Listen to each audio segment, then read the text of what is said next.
Barang siapa mengerjakan kejahatan sebesar jaroh, niscaya dia akan melihat balasannya. Maha benar Allah dengan segala firman-Nya. Assalamualaikum warahmatullahi wabarakatuh. Warahmatullahi wabarakatuh. Alhamdulillah, Allahumma arhamna bil Quran. Syukron Ibu Syamsiah dan Ibu Siti. Semoga yang membacakan dan yang mendengarkan sama-sama mendapat rahmat dan barokah. Amin ya rabbal alamin. Baik, selanjutnya sama-sama kita akan perdengarkan Mau'izatul Hasanah dari Ustadz Doldi Al-Jambari sebagai penceramah kita hari ini dengan tema serem nih, huru-hara akhir zaman. Tafadhol Ustadz. Syukran, jazakumullahu khair. Bismillah. Tarik nafas dulu ya Ustadz. Serem.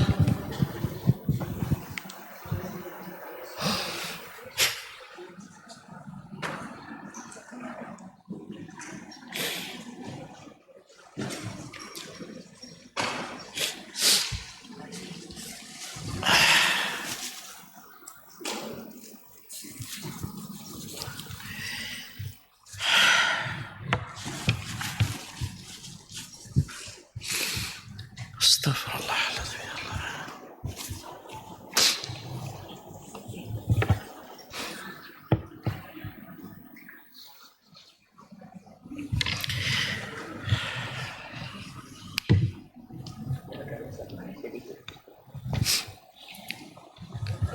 Assalamualaikum warahmatullahi wabarakatuh.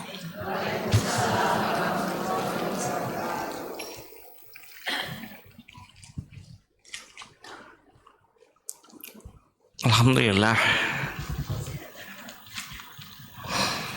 Alhamdulillahilladzi anzalna Qur'ana fi qulubil mu'minin walladzi anzalna sakinata fi qulubil muslimin. Asyhadu an la ilaha illallah wa asyhadu anna Muhammadan abduhu wa rasuluhu la nabiy wa rasul ba'da. Allahumma salli wa sallim wa barik ala nabiyyina Muhammadin wa ala alihi wa ashabihi wa mawala wa la hawla wa la quwata illa billah. Amma ba'd.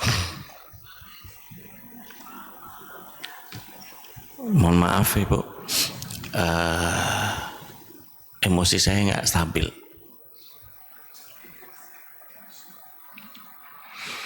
La haula wala quwata illa billah.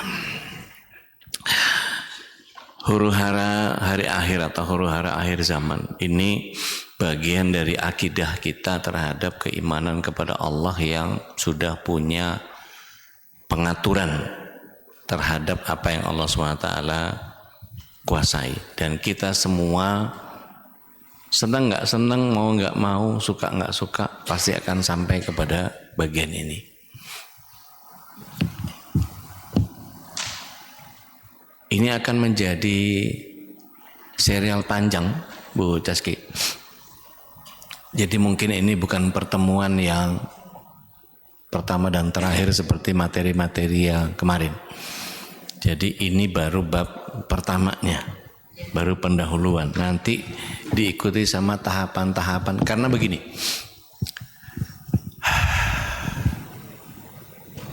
kalau kita lihat secara ringkas, kita ini hidup di 3 fase.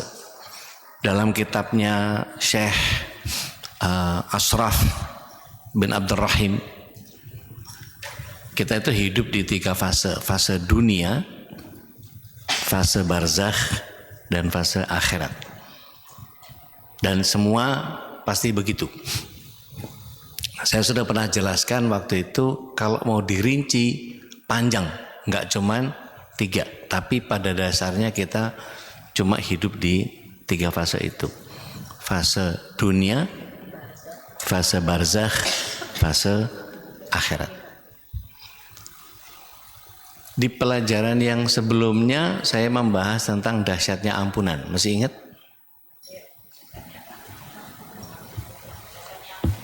Ya. Yang ada doa Allahumma inni a'udzubika min. Iya. Itu kan ada doa Allahumma inni a'udzubika min adzabil jahannam wa a'udzubika min adzabil qabri wa a'udzubika min fitnatil mahya wa mamat. Artinya kalau kita mohon perlindungan kepada Allah di fase itu berarti ada potensi dong kita ke jahanam. Wong kita disuruh berlindung. Ada potensi di azab kubur dong. Wong kita disuruh berlindung. Ada potensi fitnah hidup dan mati. Berarti kita disuruh berlindung dari 3 itu supaya nggak kena. Gitu kan memahaminya kan? Halo? Saya berusaha menenangkan diri sendiri nih, Masya Allah. Banyakkan dosa, Bu.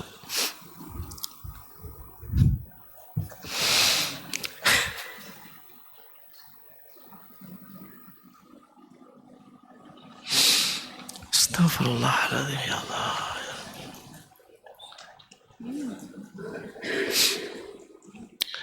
Jadi saya ngereflek ke masa kelam saya jadinya.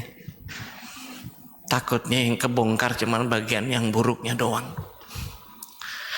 Karena saya punya kekhawatiran begini. Setulus-tulusnya kita kerjakan amal ibadah yang paling sesuai sama Rasulullah SAW, setulus-tulusnya, seikhlas-ikhlasnya, seniru-neriunya, plek-ketiplek kayak Rasulullah SAW, kita luruskan niat ikhlas lillahi ta'ala, belum tentu diterima. Tapi kalau kita melakukan maksiat, sudah pasti dicatat sebagai dosa.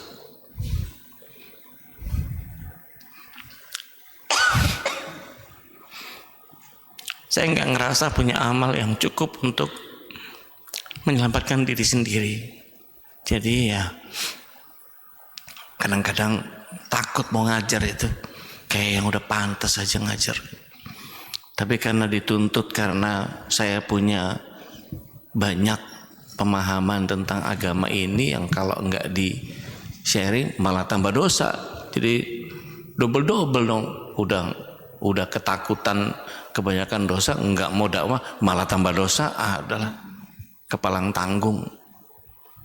Jadi apa ya, dipaksa jadi ustadz saya karena sekolah enggak, yang lain kan LC, MA gitu.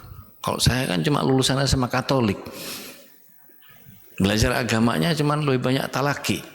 Datang ke ustadz, datang ke kiai, datang ke tuan guru, datang ke ini ngaji, duduk, ya bedah kitab apa segala macam, ya talaki aja modelnya. Model zaman dulu ngaji itu. Kalau orang kita sekarang kan enak banget. Bu Santi, mana Bu Santi? Tinggal enak beliau, tinggal WA. Ustadz tanggal sekian jam sekian, bisa. Saya ngaji nggak gitu dulu. Samperin orangnya, sawangan dari Bekasi, Ciledug 40 menit 110 itu motor, fat nyampe, tapi harus nyamperin. Duduk di Lipia, nggak kuliah tapi di mejanya Ustadz Daud Rashid, talaki. Ke tempatnya Ustadz Musli Abdul Karim, talaki. Ustadz Farid Okbah, talaki. Sehingga punya kedekatannya beneran dekat. Nggak cuman pernah foto sama Ustadz gitu, nggak. Tapi bener-bener, ya kan banyak orangnya, ya ada Ustadz, kita foto ya. Boleh Ustadz, foto Ustadz. Bukan cuman foto. Kalau ditanya saya foto sama Ustadz ini, nggak ada. Meskipun saya mustami'nya mereka. Sama Ustaz Syafiq udah kayak teman ya, sama orang Jember. Ketemu di Dubai, beliau dari Abu Dhabi, saya ketemu di Dubai. Habis ngajar Ustaz, iya. Ke Jember dong main. Jarang pulang Ustaz, terakhir 2018. Ya udah, tungguin. STTI. Siap. Saya mustami'nya beliau. Saya belajar mulazamah sampai ke Mekah, Madinah. Ada mas saya Amruddin Abdullah Rasul, itu orang Ummul Qura Itu LCMA, semua rata-rata LCMA. Nah, kalau saya LCMA ditempel di nama saya Dodi Al-Jambari LCMA, LC-nya lulusan COVID. Bukan liasan, bukan LC-nya orang agama. MA-nya Madura asli. Kan nggak nyambung. Oke, ala kulli hal gini. Kita hidup di 3 fase yang kalau mau dipretelin detail itu panjang. Kita mulai dari surat yang kedua ayat yang ke-28. Surat kedua. Al-Baqarah 28.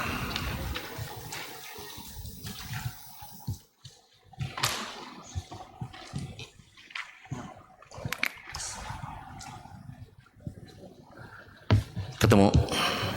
A'udzubillahi minasyaitonirrajim. A'udzubillahi minasyaitonirrajim. Kaifa takfuruna Bagaimana billah kamu ingkar wa kuntum amwata fa ahyakum summa yumitukum summa yuhyikum summa ilaihi turja'un. Itu disebutnya 5. Amwata fa ahyakum summa yumitukum summa yuhyikum summa ilaihi turja'un.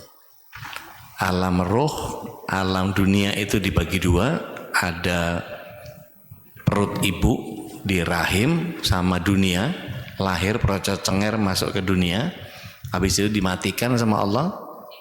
Setelah itu disangkakala yang kedua dihidupkan lagi, baru dikembalikan. Nah, dikembalikan ini panjang ceritanya ini. Mahsyar, dapat Al-Kausar atau enggak, amalan apa yang memastikan kita pasti dapat? Nggak bisa sok-sokan kita. Kesabaran seperti apa yang membuat kita sampai-sampai malaikat bisa bilang assalamun alaikum bima sabartum. Wong kita ngadepin orang yang kadang nggak sabar.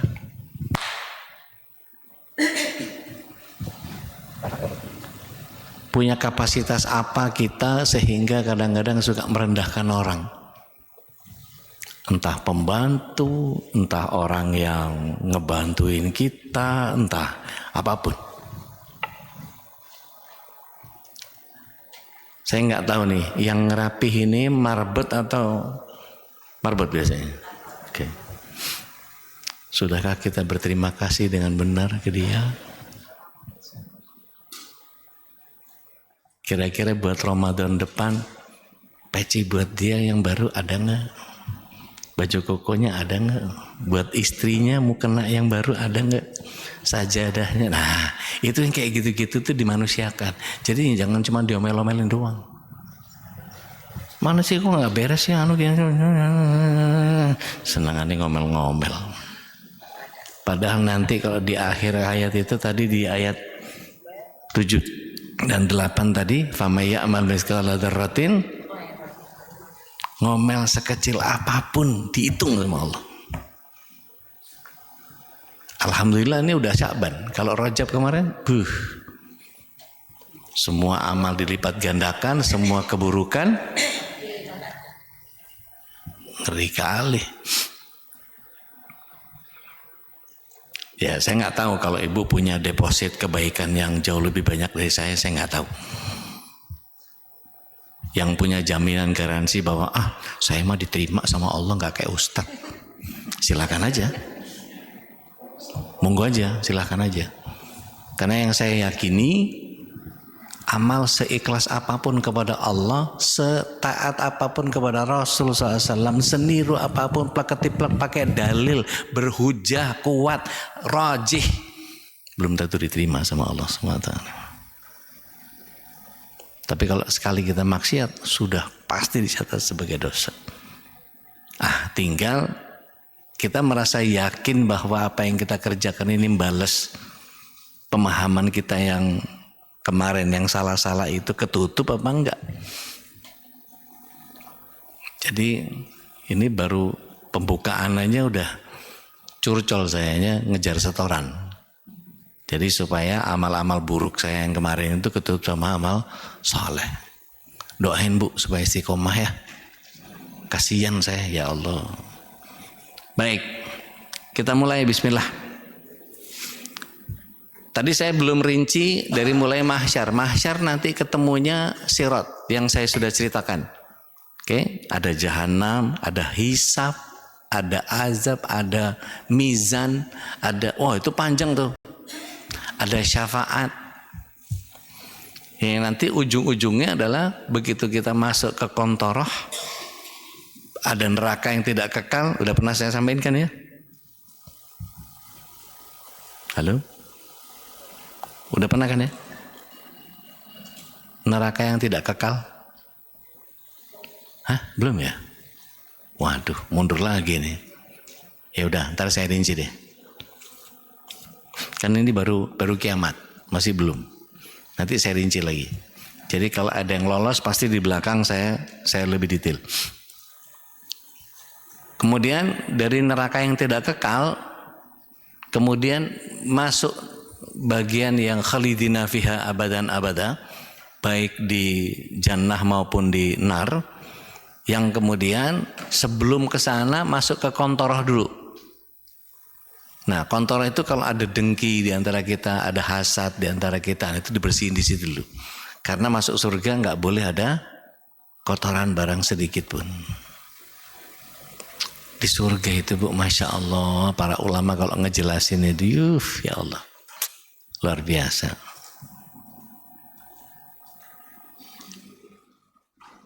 Nggak ada capek, nggak ada panas, nggak perlu AC karena nggak ada matahari, nggak ada rasa hangat. Ibu nanti dipakein baju setelah Nabi Ibrahim dipakein baju, hadis Al-Baihaqi. Itu baju nggak ada yang kalau ibu beli minta ukuran saya XS, saya 4L, saya triple XL, nggak ada. Semuanya yang disiapin buat ibu pas. Nggak ada yang ukuran bahunya agak turun sedikit karena kepanjangan potongannya, nggak ada. Semuanya pas. Dan nggak ada yang ini nanti kelihatan ininya kelihatan, nggak ada. Semuanya pas. Makanan sekarang kalau ibu datang kemana yang orang pengertian banget, ibu mau makan ini kan gitu, ada? Nggak ada. Di sana di surga nanti gitu Bu, ibu baru angen-angen apa, tahu-tahu ada, tada, Masya Allah. Kita kadang-kadang pengen lagi kangen makan itu masakan yang paling enak itu nanti dibikin sama Allah 10 kali lebih enak daripada makanan yang paling enak yang pernah kita makan. Wah, gak kebayang itu. Oke, jangan ngomongin surga dulu. Ya ini saya udah angen-angen pengen ke sana tapi kok nggak cocok sama amalan gitu. Baik, iman kepada hari akhir adalah rukun iman yang mendasar, yang pokok. Jadi ibu suka nggak suka pasti, ya. Ibu mau keluar dari Islam monggo silahkan. Toh akan ketemu juga sama Allah nanti urusannya. Dan ini mencakup rangkaian peristiwa menjelang kiamat. Nah ini juga kalau ini adalah huru hara akhir zamannya, nanti saya akan mundur lagi ke prahara akhir zaman. Jadi kalau ini huru haranya, saya mau ngomongin soal sebelum itu terjadi. Contohnya apa? Kemaksiatan merajalela sudah terjadi. Dajjal-dajjal kecilnya ada 30 sebelum dajjal besar. Musailamah Al-Kadzab 1. Lia Edan 1. Loh iya kan ngaku nabi. Muhammad Musaddiq nabi kok Cirebon. Terus tuh yang siapa? Mantan petinjunya Sawung Galing yang dari Malang itu, dari Batu. Yusman Roy siapa? Yang sholat pakai 2 bahasa itu. Wah dulu banget itu. Pokoknya banyak lah. Itu nunggu sampai 30 Bu. Belum Sai Baba, belum macam-macam. Gitu. Ustadz-ustadz yang bawa kabar-kabar keburukan. Nanti lihat, nisfu Sya'ban dekat-dekat, lakukan sholat 100 rakaat, bacanya ini itu apa segala macam. Ustadz-ustadz, apa itu membawa kepada keburukan itu? Ditanya dalilnya gelagapan itu. Jadi Al-Quran dan Sunnah banyak menggambarkan huru hara akhir zaman, tapi bukan untuk spekulasi, tapi penjagaan iman. Begini, ini bukan untuk menakut-nakuti, tapi makin mengokohkan kita, makin punya motivasi untuk, wah kayaknya nggak cukup nih kalau cuma begini-begini aja nih. Jadi kita makin terdorong untuk kemudian semakin memperbaiki amal. Jadi gini, kalau ditanya nih, dulu ibu mulai pakai hijab sampai sak jempol-jempolnya ditutupi sama kaos kaki itu, ada yang nggak pakai juga ya? Nggak usah panik, nggak usah panik, nggak usah panik, nggak usah panik. Kalau belum ya istighfar aja. Mungkin lupa, kehujanan belum kering yang 6, jadi kebanjiran maklum Ustaz, ya nggak apa-apa. Ya. Oh gitu. Saya nggak tahu ya. Ngesetnya di mana ya? Boleh ke panitia mungkin? Boleh. Oh gitu. Harus gini ya. Kedekatan. Baik. Gini? Oke, maaf ya Bu. Kebawa perasaan ini saya. Maaf. Nyuntuk kok. Aman ya? Maaf. Saya biasa kalau main emosi terus nggak mau kenceng ngomongnya, pelan-pelan biar orang nyimak. Apaan sih, ngomong apaan sih gitu. Orang jadi apa sih? Kalau enggak ngobrol soalnya, begitu kenceng ngobrol.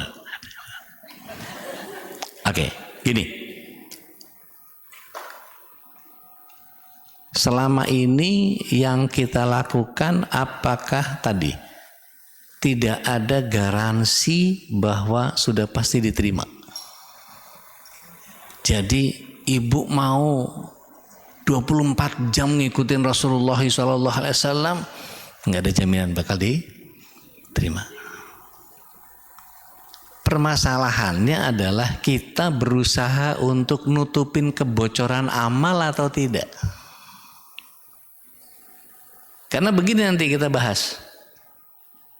Dulu saya waktu masih kecil, nimba itu pakai kerekan. Pakai kerekan, pakai apa namanya, pakai roda katrol itu, pakai roda katrol, biasanya pakai potongan ban itu, tebel gitu.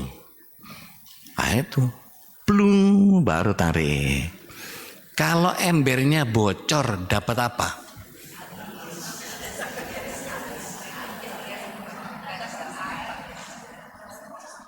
Dapat netes, tes ya elah.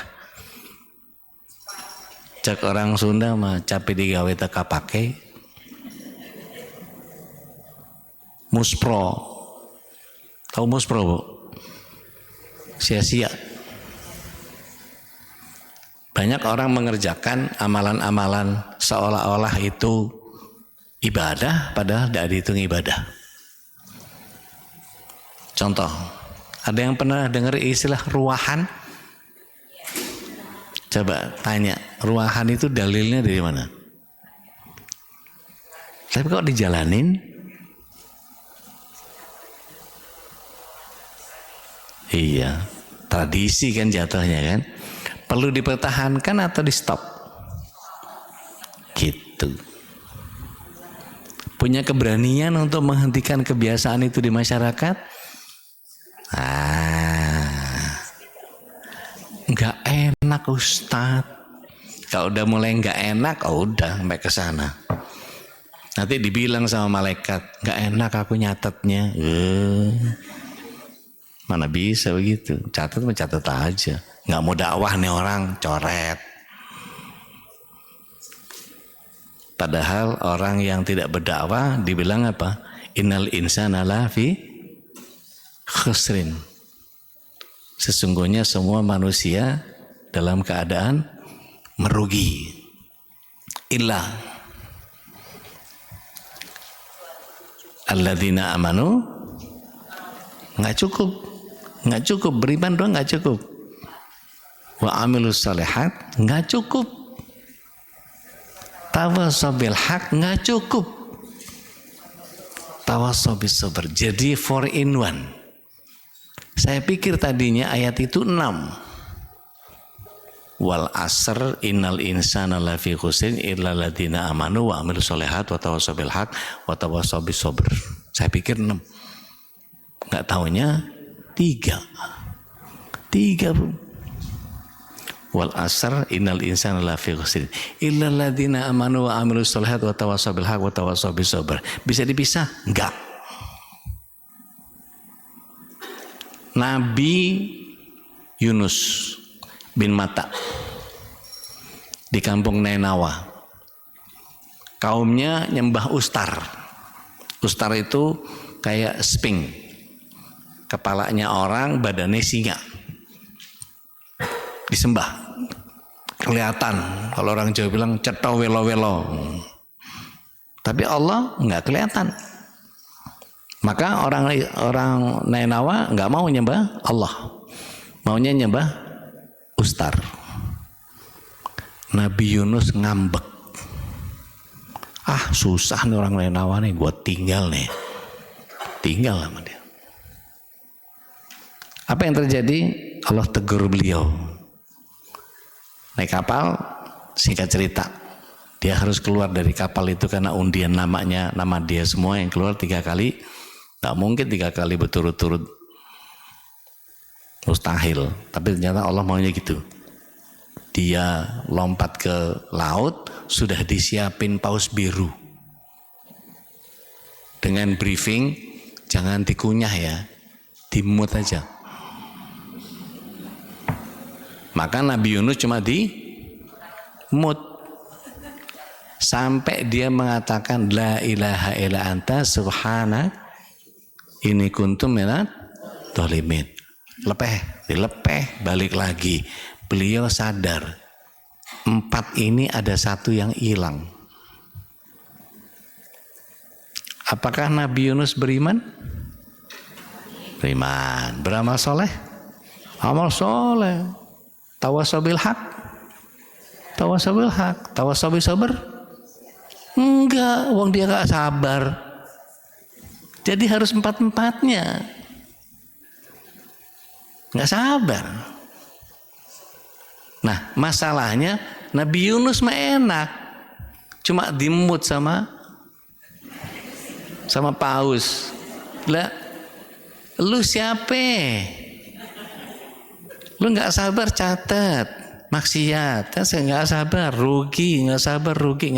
Gitu. Nabi Yunus mah enak. Masih ada yang diingetin gitu. Kita kadang-kadang ngumbar aja nafsu. Kalau ditanya nih, ada kehendak Allah, ada keinginan manusia. Yang harus didahulukan mana? Alah.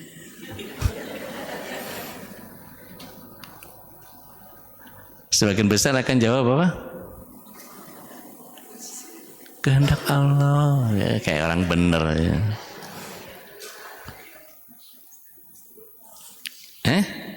Jadi sebetulnya kita ini sejatinya hambanya hawa nafsu atau hambanya Allah? Yang benar. Suka ini. Gimana kita mau ke surga? Jujur aja enggak.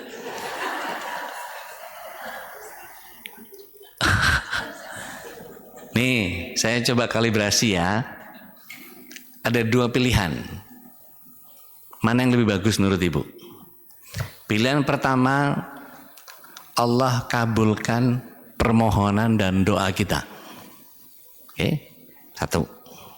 Yang kedua, Allah tidak kabulkan permintaan kita. Yang kedudukannya lebih bagus yang mana?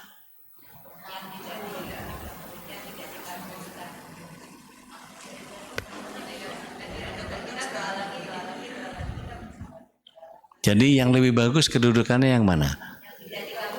Yang satu angkat jarinya satu, yang dua angkat tangannya dua. Yang nggak ngangkat maksudnya apa ini? Nggak jelas. Takut banget salah. Takut salah aja udah salah. Gimana maksud surga nggak punya hati? Gini memahaminya. Kalau doa yang dikabul itu berarti keinginan kita yang didahulukan sama Allah. Lebih bagus mana dibanding yang dikehendaki sama Allah meskipun nggak sesuai sama keinginan kita. Yang lebih bagus kehendak Allah atau keinginan manusia?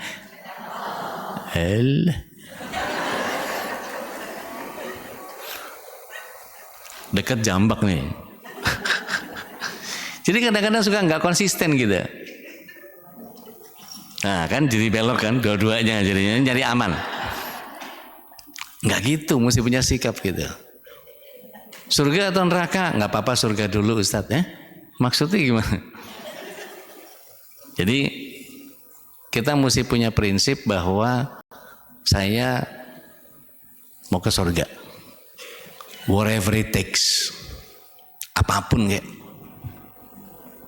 Kalau memang harus dianiaya seperti Ibunda Asiyah binti Muhazimnya Fir'aun. Lah suami kita nggak kayak Fir'aun banget lah. Adalah buaya-buayanya asal jangan buaya beneran. Loh iya kan ya. Namanya juga laki-laki. Kalau udah makin tua L-nya hilang kan. Ibu juga mudanya cantik, tua-tua hilang C-nya.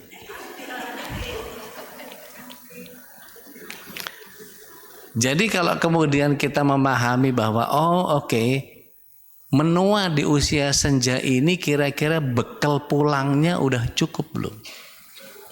Nah, yuk kita beresin supaya kita punya fondasi untuk kalau kemarin itu kayaknya mau berangkat itu kayaknya nggak ada dorongan deh. Tapi dengan belajar ini kita memahami, wah ini nggak bisa dibiarin kayak begini nih. Jadi kayak punya energi baru lagi untuk kemudian melakukan, saya harus lebih rajin dari ini, saya harus lebih ngotot dari ini, saya harus lebih bermujahadah dari ini, saya mesti lebih takarrub dari ini dan seterusnya. Jadi kalau biasanya santai dengan berapa ayat minimum requirement orang yang bisa masuk surga itu kira-kira berapa ayat sehari? Berapa minimum requirement? Setidak-tidaknya berapa ayat? Udah terserah yang mau masuk surga ibu kok. Terus saya cuma nanya kok. Yang mau surga ibu. Kira-kira cukup nggak dengan bacaan yang segitu itu? Kalau nggak cukup, kapan mau nambah?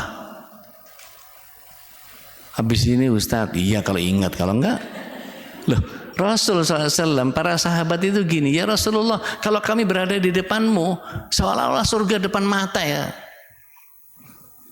Tapi begitu kami kembali ke keluarga kami, neraka kayak lebih depan mata. Kok bisa begitu? Kata Rasulullah SAW, al-iman yazid wa yankus. Yazidul iman bit ta'ah wa yankusul iman bil maksiyah. Jadi ini bukan permasalahan yang iya tahu Ustadz, meyakini hari akhir itu bagian dari iman. Yang rukun iman ada 6 kan? Terus jadi sepele gitu. Ini big deal ngomongin soal hari akhir itu.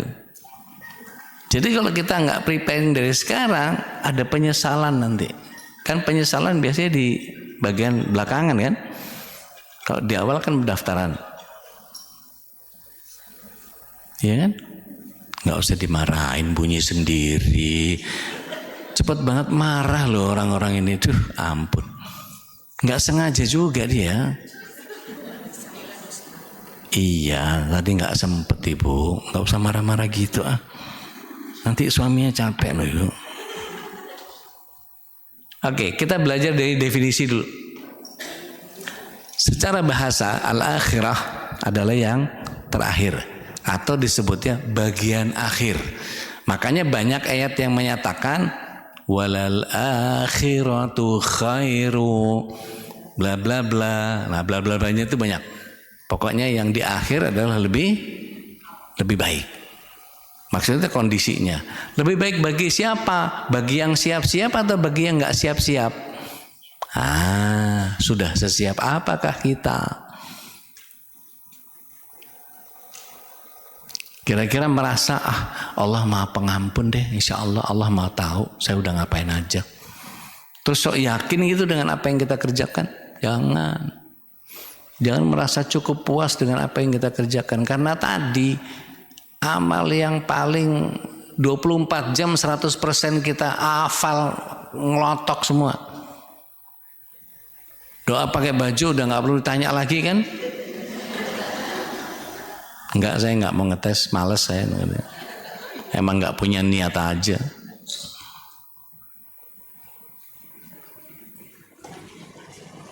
Setelah selesai hujan, apa doanya? Bengong semua.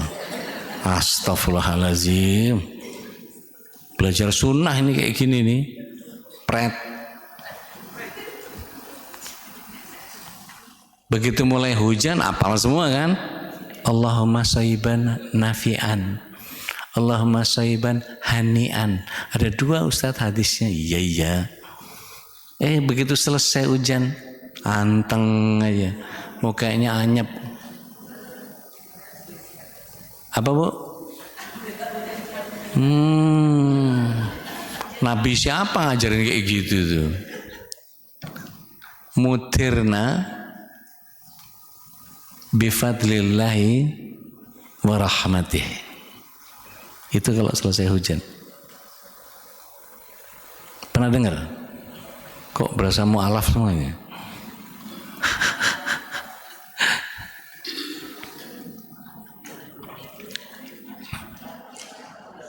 Iya, memang saya udah lama ngapalinnya. Tapi kalau ibu enggak pernah mau mulai ngapal, kapan? Kadang-kadang gedein itu tadi. Kita ini hambanya hawa nafsu, bukan hambanya Allah. Lebih gedein hawa nafsu kita. Jadi secara istilah dia fase kehidupan setelah dunia berakhir. Setelah apa? Setelah barzakh. Mari kita lihat surat yang ke-14 ayat yang ke-27. Ibrahim 27 ibu, 14:27. Ketemu? A'udzubillahi minasyaitonirrajim. Yusabitullahu alladzina amanu. Allah mengokohkan imannya orang yang beriman. Loh, berarti imannya orang yang beriman itu ada yang nggak kokoh? Ada. Saya sudah pernah bahas di bab fadilah iman. Masih ingat nggak? Iman ada berapa aspek? Masih ingat? Halo? Kayak nggak ada orang ini. 5. Nemu dari mana tuh? Ada 3. Sebut.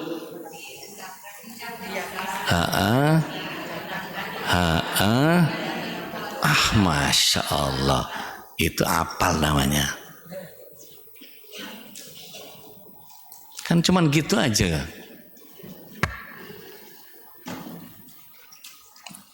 Iman itu diucapkan dengan lisan, digenapkan dalam hati, diamalkan dengan perbuatan. Maka kalau orang tidak menyelaraskan apa yang dia ucapkan dengan apa yang dia kerjakan, maka zong, kebencian besar. Nah, balik lagi ke 14:27 tadi. Allah meneguhkan imannya orang yang beriman. Beriman yang mana? Beriman yang dimurkai atau beriman yang 3 aspek tadi? Yang 3 aspek tadi. Karena ada orang yang beriman di surat 61 ayat 2 dan 3 itu dimurkai sama Allah. Kebencian besar terhadap orang yang cuman bisa ngomong tapi nggak cocok sama kelakuannya. Ngomong sunnah, kukunya panjang.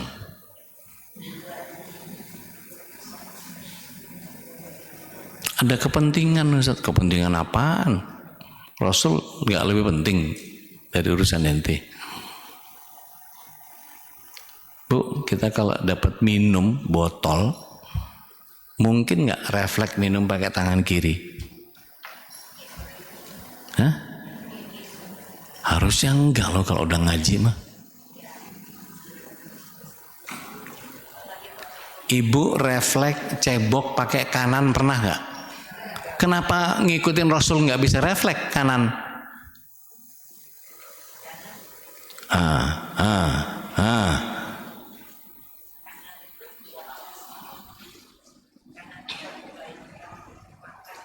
Tapi berapa banyak orang pegang botol, tutup jadi buka, minumnya setan. Loh, kata Rasul gitu. Jangan makan minum dengan tangan kiri, karena makan minum dengan kiri perbuatan.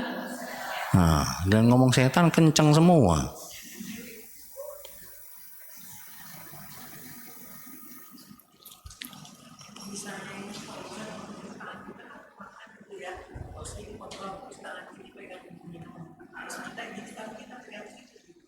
Gelasnya bakal dicuci nggak?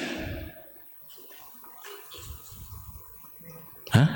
Bakal dicuci nggak? Pegang aja kotor nggak apa-apa. Loh, apa yang salah? Apa yang salah? Kalau gelasnya kotor emang nggak bisa dicuci? Pegang aja. Setuju? Tos jauh nih. Ini kadang-kadang suka ngangin pakai kiri, nanti ngangkat pakai tangan kanan. Enggak, pegang aja. Dicuci kok gelasnya. Botol atau gelas sekali pakai? Gelas sekali pakai, pegang, buang. Paper cup, minum, buang. Di Zam-Zam itu, buang. Habis bukan makan apa segala macam, habis dijilat-jilatin, minum, buang. Kalau gelas-gelas yang bagus, kalau yang ke daun kan tinggal buang nggak apa-apa. Kalau yang kristal kan mahal. Kalau ke daun paling 4.000. Nggak dapet tuh Ustaz. 4,5, ya lah beda-beda kopi aja. Jadi pegang aja pakai tangan kanan, nggak apa-apa kan? Habis itu dicuci kan? Sama piringnya juga cuci juga. Kenapa piringnya nggak digituin juga megang? Nyari akal supaya hawa nafsu kita menjawab. Jangan. Pecel kerupuk gendarnya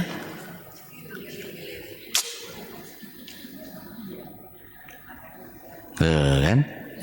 Pongen kiwa tengen. Makan tahu Sumedang, cengeknya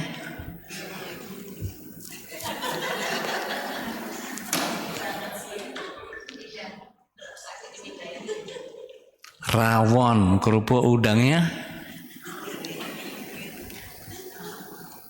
es buah, udah habis isinya, kuahnya. Kalau diingatan yang Rasul bilang bahwa tidak boleh makan minum pakai tangan kiri karena makan minum tangan kiri itu perbuatan setan, pindah. Harusnya ya. Jadi Rasul big deal.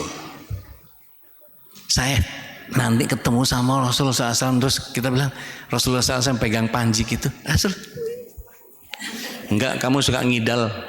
Kan digituin enggak enak kita. Astagfirullahaladzim, modal apa kita? Pernah dengar ceritanya orang kidal diketok tangannya pakai tongkat sama Rasulullah SAW? Pernah Bu? Ada yang makan pakai tangan kiri karena kebiasaan. Kidal itu kan kebiasaan kan. makan di tangan kiri. Diketok pakai tongkat sama Rasulullah SAW. Kul biyaminik, makan dengan tangan kananmu. Nggak bisa ya Rasul, makan pakai tangan kanan. Nggak bisa ya Rasul, makan pakai tangan kanan. Nggak bisa ya Rasul. Rasulullah SAW langsung buang muka sambil bilang ke yang lain, sesungguhnya pria ini tidak akan pernah bisa makan dengan tangan kanannya karena kesombongannya. Allah langsung laknat orang ini, tangannya langsung keple. Dan sejak saat itu dia tidak bisa lagi menggunakan tangan kanannya. Belum nyoba udah bilang jangan kayak gitu. Yang dihadapin Rasul lagi, salah orang. Kira-kira 2014 kalau saya nggak keliru. 2013 atau 2014. Saya bawa jamaah umroh dari Bangka. Saya bahas ini, ibunya saking takutnya anaknya nggak bisa dapat ridho dari Allah sampai kemudian lupa adab, megang tangan saya. Ustadz, ajarin anak saya. Siap bu, tapi nggak bisa ngapa-ngapain, saya dipegang sama beliau. Iya. Pas ke Hudaybiyah, dia bawa kamera. Potret. Wih, bagus tuh. Pentax. Iya Ustaz. Udah lama pakai, baru 2 tahun. Sebelumnya pakai apa? Pakai Yasika. Aneh pernah pakai Canon AE1 yang masih kokangan. Wah, enak itu Ustaz. Kita bisa nyuci sendiri di kamar gelap. Apa? Kita bisa milih gelap terang apa segala. Iya, enak. Terus iseng tanya, kamera itu ada yang buat orang kidal enggak? Lama mikir dia. Enggak ada sih. Nah, berarti antum bukan kidal sejati. Masih bisa ngerubah. Maksudnya Ustaz? Iya. Kalau orang yang kidal sejati, dia kalau orang kamera yang umum itu megangnya tangan kiri, shuttingnya tangan kanan. Kalau orang kidal, feel-nya itu dapat dari tangan kiri, jadi mestinya shuttingnya tangan kiri. Repot dah. Nggak ada kan yang buat left handed. Kalau mouse kan bisa dipindah tuh, kanan bisa pindah ke kiri, tinggal disetting kan. Nulis silahkan, ngetok silahkan, mau kerja silahkan, makan minum no, kanan. Ada jamaah di Kelapa Gading, dia kalau pegang sendok pasti kiri, namanya Uni tangan, nggak bisa Bu Ustadz. Kalau pakai sendok pasti tidak. Khusus makan pakai tangan aja nih. Kalau pakai tangan biasa suwo Ustaz. Suwo itu kanan. Maksudnya suap. Gitu. Terus saya bilang, ya udah kalau gitu makannya nggak usah pakai sendok. Gampang kan? Gak lama Ustadz kadang-kadang karena kalau ada kuah itu dorong gitu. Ya resiko lah. Ya kalau mau ikut Rasul, kalau enggak ya monggo aja. Mau ikut hawa nafsu ya, silahkan. Taib. Dimulai dari sejak kematian hingga kehidupan abadi. Balik lagi ke surat 14 ayat 27. Yusaddiqullahu alladziina amanu. Perhatikan bil qauli tsabit fil hayati dunya wafil akhirah. Perhatikan di situ Imam Ibnu Rajab Al-Hambali menyatakan bainad dunya wal akhirah huwal barzakh. Antara dunia dan akhirat nggak mungkin langsung, tapi ada barzakhnya. Barzakh itu ruang tunggu. Jadi dijelaskan dalam penjelasannya Syekh Ashraf bin Abdurrahim, kalau di dunia yang dihukumi jasadnya. Yang puasa jasadnya. Yang tahajud jasadnya. Yang umroh jasadnya. Yang haji jasadnya. Yang puasa jasadnya. Yang tawaf, yang sa'i, yang lempar jumroh jasadnya. Ruhnya ngikut. Tapi di barzah kebalik. Ruhnya yang dihukumi. Jasadnya ngikut. Tapi nanti di akhirat dikumpulin jasad dan rohnya dihukumi bareng-bareng setelah diganti dengan tubuh yang baru. Nggak ada yang tua-tua begini, nggak ada. Semua umurnya 33. Masih necis kinyis-kinyis. Iya. Nggak perlu pakai skincare. Nah, di dunia ini ladang amal, di akhirat itu negeri balasan. Jadi dikatakan ad-dunya, kenapa? Mirip-mirip hati sih kalau dibilang ad-dunya itu. Dibilangnya bahwa di dunia ini kita tempat bercocok tanam. Tapi di akhirat nanti adalah ladang panen. Jadi yang bisa kita rubah yang mana? Ya cuma di dunia ini doang. Karena apa? Setelah di alam kubur emang kita bisa apa? Nggak ada. Kalau kata Mas Opik, teman sejati adalah amal. Bila waktu telah berlalu, gitu kan ya? Teman sejati adalah amal. Nanti kita kaget sendiri sama amal kita. Ada penampilan sesosok karakter yang kemudian mendekati kita dengan penampilan yang mengagumkan dan kita kaget sendiri. Ih, siapa ini? Udah wangi, keren, rapi, bagus banget. Kata dia, aku ini amalmu. Aku ini tersusun dari bacaan sholatmu. Aku ini dari bacaan Al-Quranmu. Aku dari sedekahmu. Ya karena engkau bagus dalam persiapkan itu, maka aku yang akan menemani kamu selama di kubur ini. Sebaliknya, kita akan ketemu waliyadzubillah sama sosok yang kemudian mengerikan, bau, udah mengerikan, menakutkan, bau dan menyeramkan. Kita langsung mundur-mundur lihat, ih siapa sih ini? Aku ini amalmu tahu. Udah pelit, ngomelan, keriting, hitam, kentut, hidup lagi. Pokoknya dicacat karena amalan kita yang buruk gitu. Maka ya aku nemenin kamu sampai kamu urusan sama Allah. Nah kita mau yang mana nih? Perbanyak kebaikan maka amal yang bisa menyelamatkan kita. Jadi kalau kita ini visioner, saya tak mau bikin hari akhir saya baik-baik saja.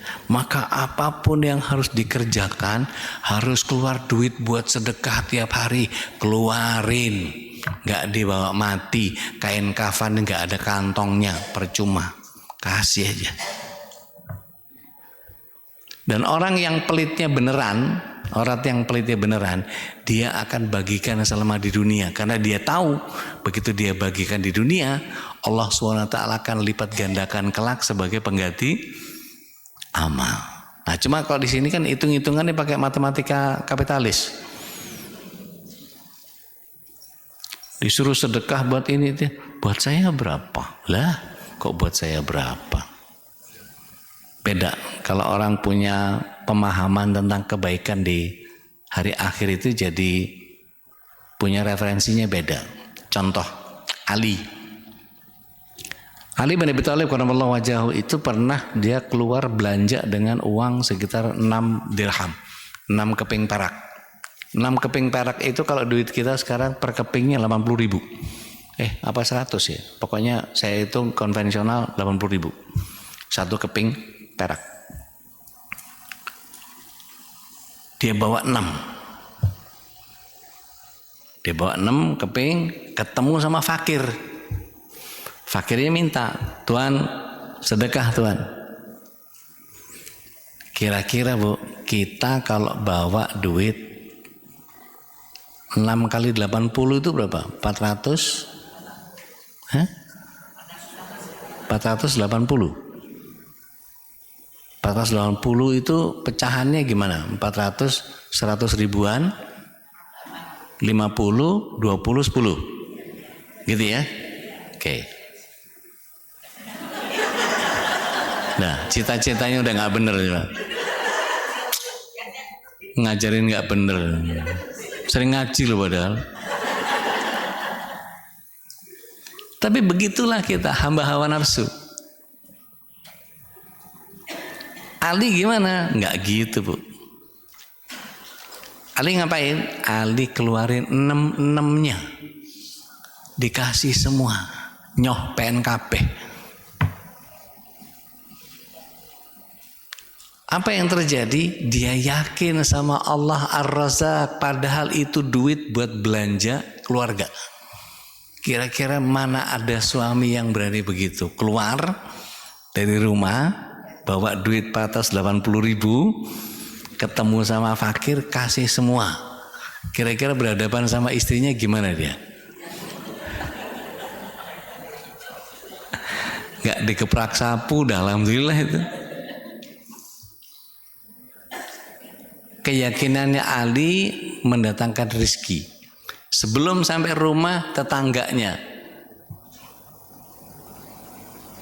"Assalamualaikum ya Ali." "Waalaikumsalam warahmatullahi wabarakatuh." "Hada hadiah fi ahlikum."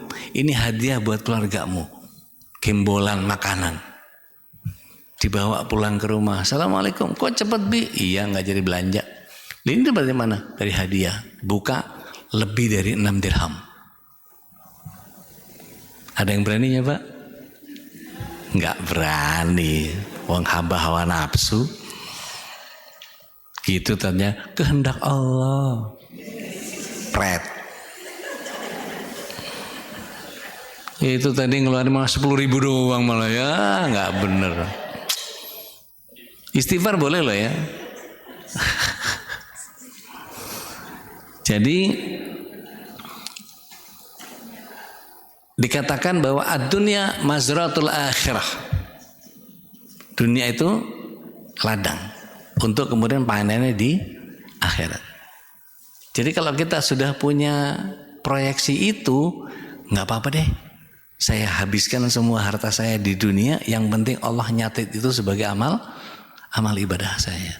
Tapi bagian ember bocornya tadi masih ingat nggak? Ember bocornya tambel dulu. Nggak cuma itu, ada 10 yang bikin ember bocor dalam konteks tadi.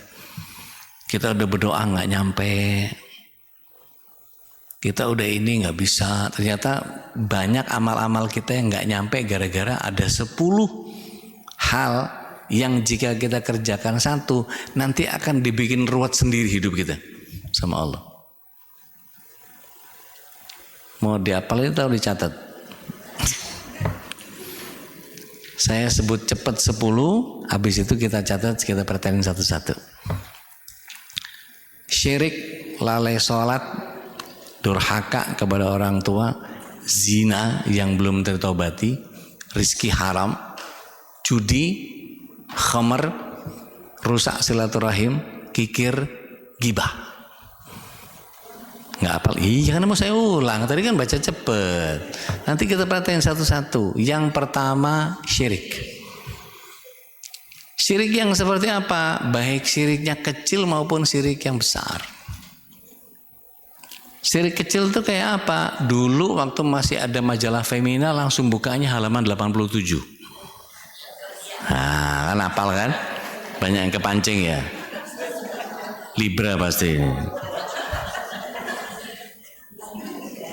Tersinggungan Capricorn biasanya. Nggak gitu, itu ramalan Nostradamus, nggak usah dipakai, itu kesyirikan. Wonten mriki kathah tiyang Jawi mboten? Kathah tiyang Jawi mboten?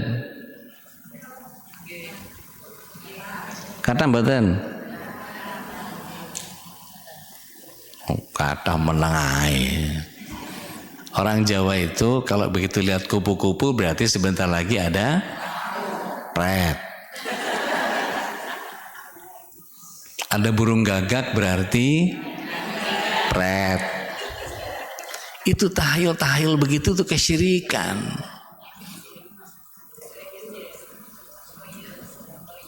Tatoik. Kata Rasulullah SAW, tiaratun syirik. Tiarah itu atau tatayur itu kesyirikan.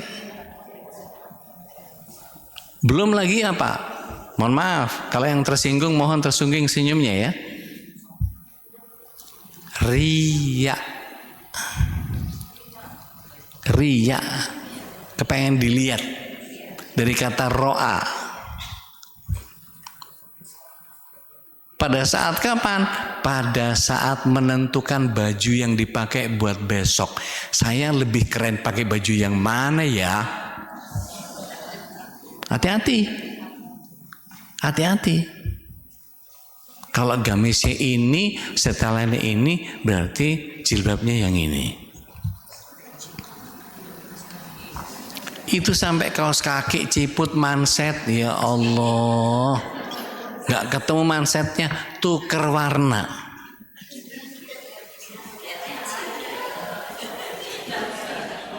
Iya, biar matching itu adalah bagian dari riya. Kepengen dilihat. Jadi kalau kita dandan itu selama Bu,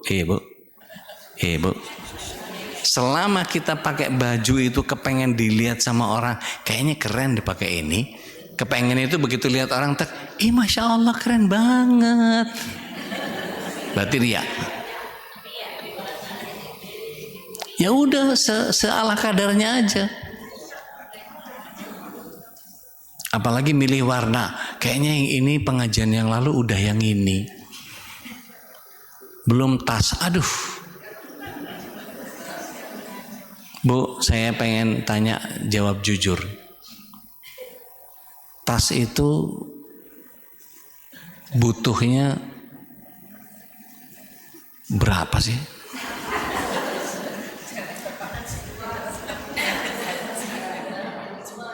Saya sering dapat jawaban nggak jujur dari ibu-ibu.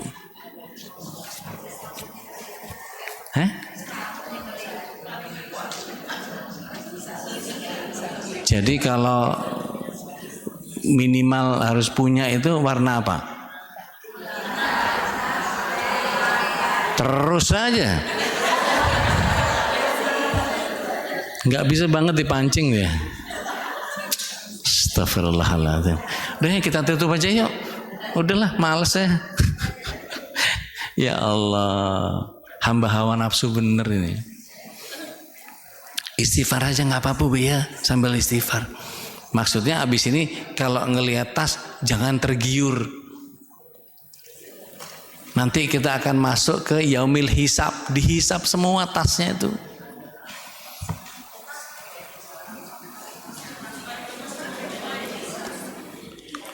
Lihat surat 17 ayat 27. Ibu jadi hambanya siapa? Ke masjid itu harus punya 8 tas. Dibawa semua 8-8-nya, enggak kan? Sementara ibu bawa ke sini 1, yang 7 di rumah ngapain?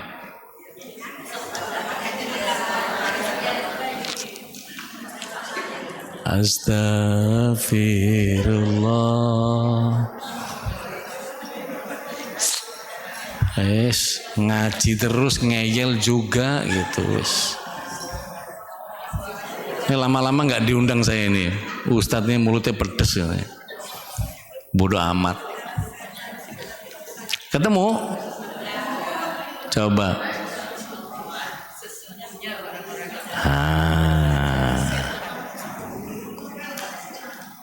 Kalau lebih dari satu, yang dipakai cuma satu, sisanya namanya mubah.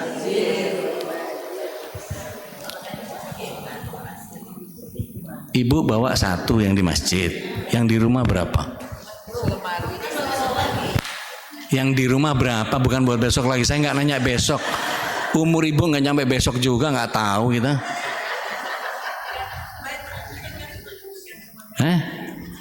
Dipakai nggak yang di rumah sekarang?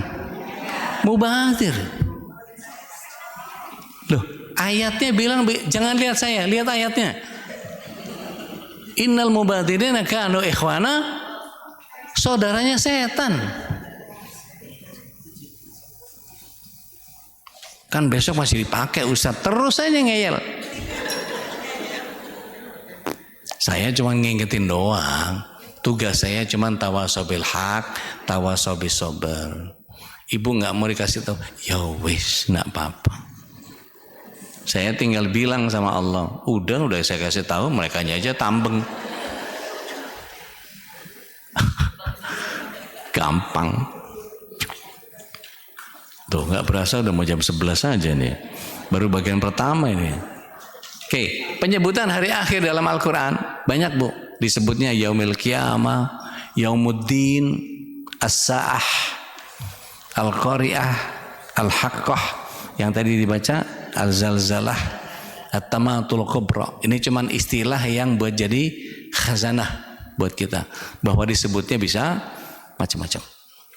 Disebut yaumil hisab ada, disebut yaumil mizan ada, tapi itu bagian kecil yang diambil sebagai satu potongan besar, yaitu kiamat. Dan kiamat itu mulainya dari mulai sangkakala yang pertama sampai sangkakala yang kedua. Sangkakala yang pertama mati semua, sangkakala yang kedua hidup semua. Mari kita lihat plan satu-satu. Di surah Al-Hajj ayat yang ke-7. Surat 22. A'udzubillahi minasyaitonirrajim. Sesungguhnya hari kiamat itu pasti datang. Ini penegasan tentang akidah kebangkitan. Dan kita harus pahami ini sebagai, waduh, cilaka saya kalau saya masih punya tas banyak ini. Kayaknya gamis saya kebanyakan ini kayaknya. Saatnya ngeluarin kasih ke orang supaya ada modus beli lagi. Dan ini pondasi dari seluruh bangunan imannya.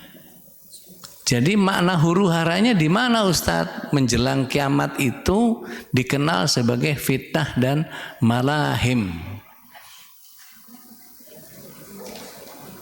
Dari kata bahasa Arab malahim, yang dalam teologi Islam merujuk pada peristiwa-peristiwa besar dan tanda-tanda kiamat yang akan terjadi menjelang akhir zaman. Ini yang saya maksud dengan prahara, hari akhir.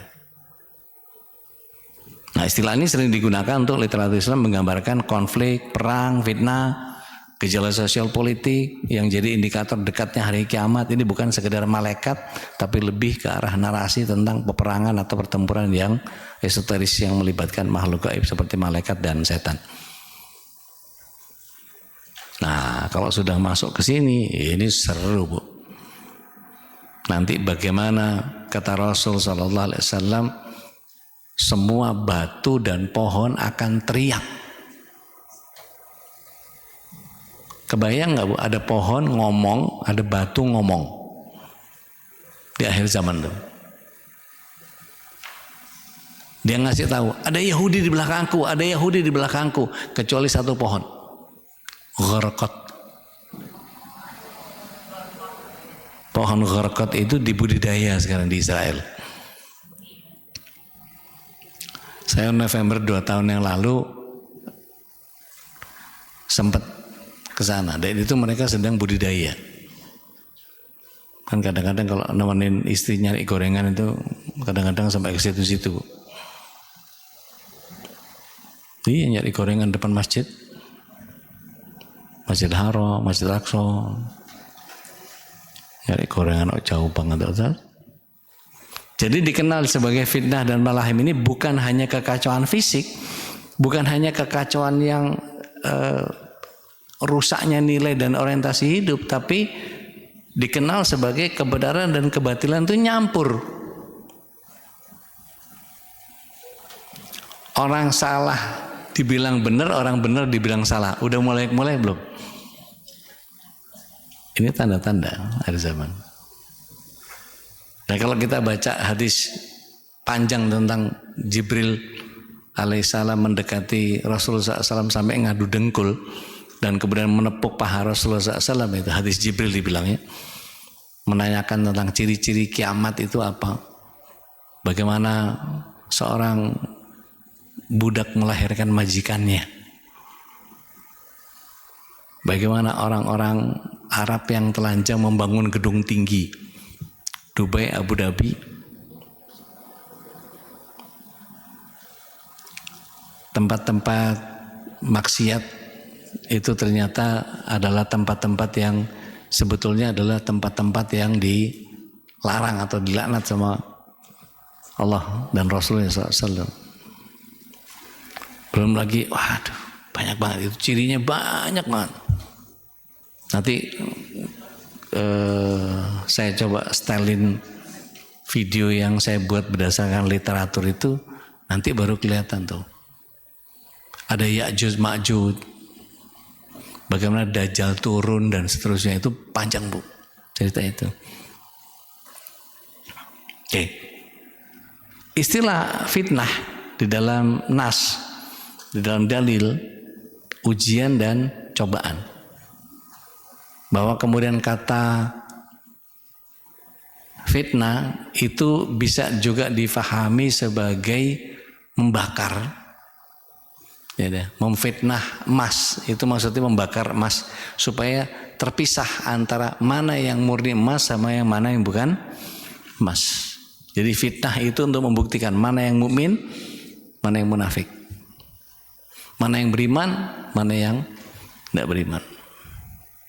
Dan penyimpangan dari kebenaran itu terjadi luar biasa.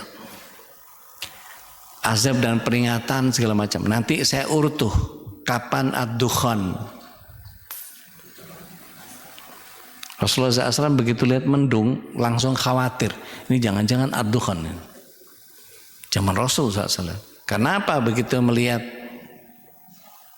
Kata Rasulullah SAW, ini 1400 tahun yang lalu beliau bilang, dunia ini seperti nenek-nenek, sudah sangat tua.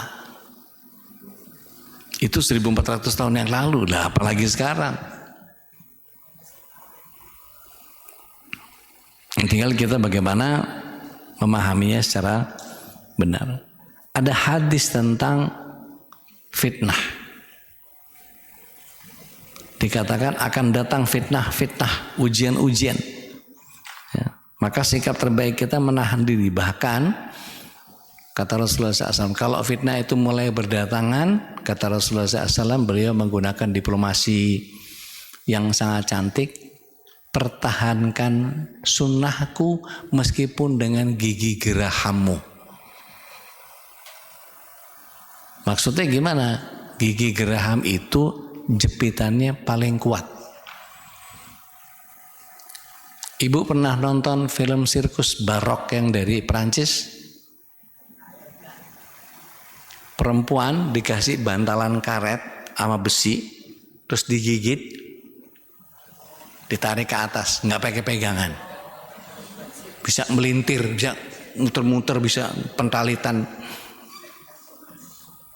Karena apa kok dia bisa hanya mengandalkan geraham? Karena yang paling kuat adalah geraham. Jadi Rasulullah SAW sampai bilang, pertahankan sunnahku meskipun dengan geraham. Dan menjaga iman lebih utama. Biarin orang lain begini, orang lain begitu, apa segala macam. Kayak tadi yang saya bilang. Orang nisfu Sya'ban bikin acara berjamaah, apa, saya sendiri aja. Karena kalau sendiri ada dalilnya. Kalau yang rame-rame berjamaah, baca ini, baca itu, baca apa, nggak ada dalilnya. Udah mending sendiri aja. tahajud sendiri, baca Quran sendiri, mau puasa aja sendiri. Nggak ada sholat berjamaah, bikin ini, bikin itu, nggak ada. Biarin orang begitu, saya emang enggak. Saya yang pasti-pasti aja. Balik lagi, sedetil apapun yang kita kerjakan, kalau kemudian kita mengikuti Rasulullah SAW belum tentu diterima. Tapi kalau kita maksiat sudah pasti dosa. Balik sedikit, pembocor yang kedua, lalai sholat. Tadi syirik kan baru? Ya. Lalai sholat. Bu, lalai sholat ini hati-hati. Ibu kalau belum belajar tentang bagaimana menjaga haid, bagaimana mengganti sholat, itu 12 pertemuan Bu untuk ngurusin itu aja. Sholat mana yang mesti diganti, kalau haid sekarang itu sholat yang mana yang mesti dikodok dan seterusnya, itu ada ilmunya. Salah itu berantakan, banyak sholat yang ketinggalan. Satu sholat tertinggal, bukan satu hari, satu sholat tertinggal, maka dia wajib di jahanam 1 hari. Yang 1 harinya itu menurut surat 22 ayat 47 berapa hari? 1 kali sholat, maksudnya subuh aja atau duhur aja atau asar aja dengan sengaja tanpa mengganti. Berapa tahun? 1000 tahun.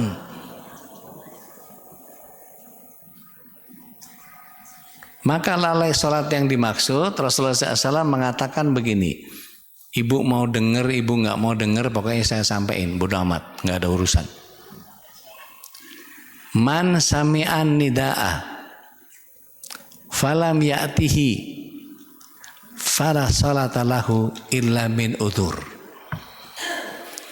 Barang siapa mendengar azan atau dia tahu waktunya sholat, dia tidak menyegerakan sholat, maka tidak ada lagi pahala sholatnya kecuali dengan uzur.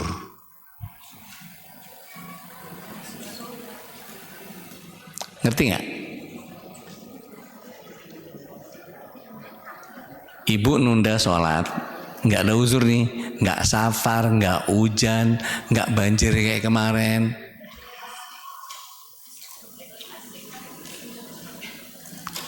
Nonton drama Korea yang suaminya ternyata CEO.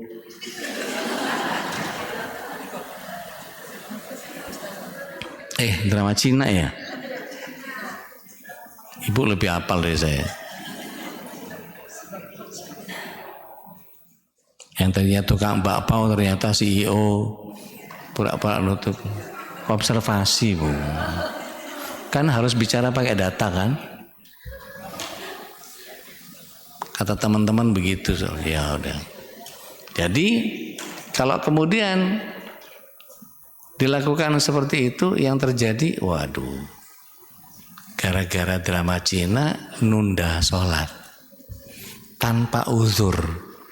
Uzurnya ada 9. Ustadz yang 10 aja belum selesai Ustadz.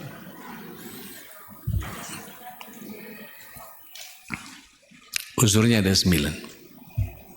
Hujan deras sampai banjir, bersafar, ada tamu dari jauh, sakit keras. Kalau cuma panuan gitu enggak lah. Jerawat 2, alah nggak penting banget.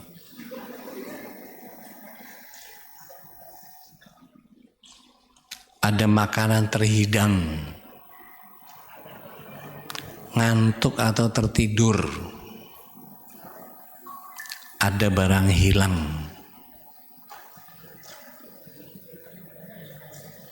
ada kajian ilmu yang di majelis, bukan di masjid. Sama yang ke-9, ketika ada afdolun aulawiyat, skala prioritas.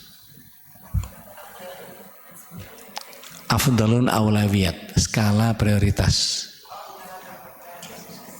Dokter spesialis bedah jantung lagi ngebuka dada nih. Allahu Akbar, Allahu Akbar. Saya tak tinggal salat dulu ya? Enggak boleh, urusin dulu, mati orang. Bidan nanganin partos, kepala udah keluar, komat. Saya tak salat dulu ya? Enggak boleh, keluarin dulu bayinya. Palang pintu kereta api, waktunya lewat, dia sholat. Ning ning ning ning ning, nggak sempat nutup pintu, bablas semua orang. Nggak boleh. Jadi Aulawiyat itu gini, jika sholat dikerjakan terlebih dahulu maka mudarat yang muncul lebih banyak, maka tunda sholatnya. Jadi ada 9 uzur tadi, oke? Kalau tanpa itu, drama Cina tadi masuk nggak? Maka yang menunda tanpa uzur yang 9 tadi, uzur syar'i, maka tidak dianggap dia sholat. Ya, jadi ini yang dimaksud dengan lalai sholat. Kenapa? Ada huru hara apa ini? Ini kita lagi bahas huru hara akhir zaman.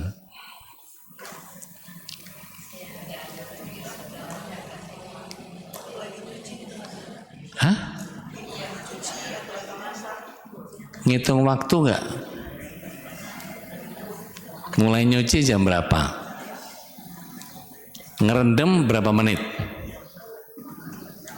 Kan sekarang tinggal nit nut nit nut nit nut nit nut dunding dunding dunding. Tinggal.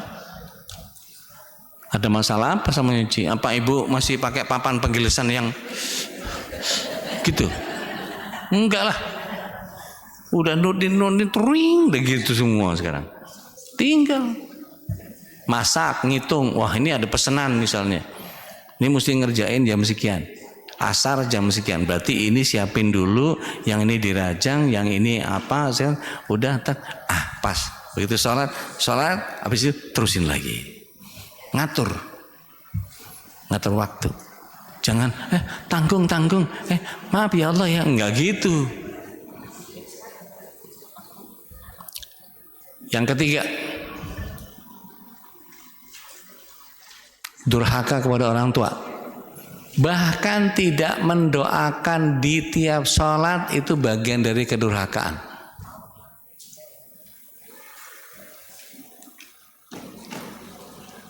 Bu, Allah paling dekat itu pada saat kita ngapain di sholat? Sujud. Riwayatnya siapa?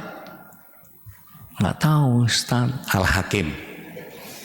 Perpanjang sujudmu karena Allah berada dengan sangat dekat ketika kita sedang sujud. Kira-kira setelah subhanaka Allahumma rabbana wa bihamdika Allahumma firli, atau setelah subhana rabbiyal a'la wa bihamdi, kira-kira orang tua kita pantas nggak kita doain karena kita dekat sama Allah, mumpung lagi dekat sama Allah. Ini ibu-ibu loh ya, bukan bapak-bapak loh ya. Ibu-ibu loh ya, yang sholatnya di rumah. Perlu nggak kita doain orang tua kita itu? Tapi kepikir nggak bahwa ada bagian sujud yang kita bisa sertakan doa untuk orang tua kita? Rabbana firlana wali walidina. Kalau daina cuman orang tua, mertua, udah. Kalau wali-walidina itu terus nyambung ke leluhur. Eyang, buyut, cicit, cangga, terus itu. Udek-udek, gantung sewur, gedebok bosok. Wali-walidina. Kira-kira dalam sujud tadi harus buru-buru selesai nggak sholatnya? Boleh nggak baca surat 25 ayat 74 sebagai tambahan untuk menjaga keluarga kita sendiri? Hah? Main boleh aja. Emang tahu doanya apaan? Main boleh aja. Ustaz Dodi ngejebak aja kerjaannya. 2574. Harus mah apal semua ini. Wajah-wajah soleha calon penghuni surga begini masa nggak apal yang begitu, Masya Allah. Apa doanya? 2574 apa? Waladina yakulunnya nggak usah. Gitu. Bisa nggak itu kita tambahin di sujud terakhir atau ditambahin sujud kedua atau sujud ketiga atau sujud pertama? Tinggal bolak-balik aja. Pertama buat orang tua, kedua buat keluarga. Nggak masalah. Sebelum salam bisa nggak? Masih tahiyat. Yang 4 yang kemarin kita bahas, ingat gak? Yang jahanam, yang kubur, yang setelah selesai itu baru tambahin yang doa-doa tadi boleh? Nggak ada masalah. Kalau sampai nggak sempat itu ciri-ciri anak durhaka. Siap-siap nanti kita nggak akan juga didoain sama anak kita. Mohon maaf nih, saya cuma memacu dan memicu, membuat inspirasi supaya ibu-ibu bisa memahami bahwa kita akan jadi orang yang akan berkumpul di surga. Kok nggak ada yang amin ya? Kepaksa banget.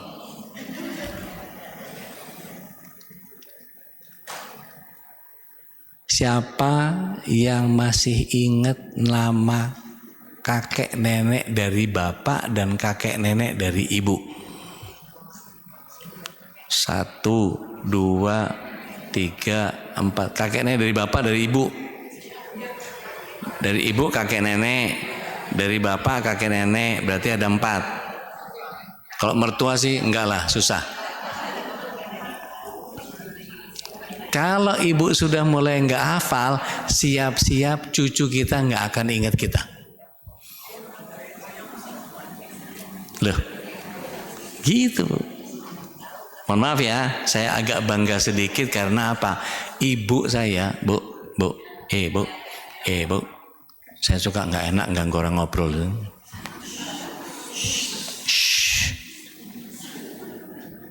Suka nggak enak ganggu orang ngobrol saya. Maaf ya bu.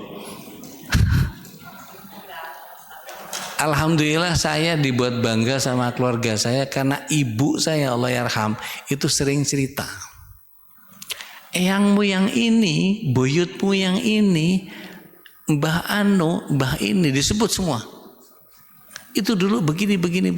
Jadi begitu saya selesai dalam rangkaian doa, pasti kesebut semua. Padahal nggak pernah ketemu. Tapi kan diceritain. Oh eyangmu dulu, kamu ingat gak dulu kamu suka madu mongso? Itu yang bikin buyut itu. Doain buyutmu. Gitu. Nah, kalau ibu orang tua sudah gak ngapalin kakek nenek dari kedua orang tua kita sudah nggak ada, ya siap-siap aja nanti cucu kita juga gak nginget kita. Jadi kalau ibu sekarang gak apal atau gak inget, kira-kira cucu kita ditanyain soal kita. Ingat gak nama kakek neneknya? Tuh. Siap-siap gak masuk dalam urutan doa.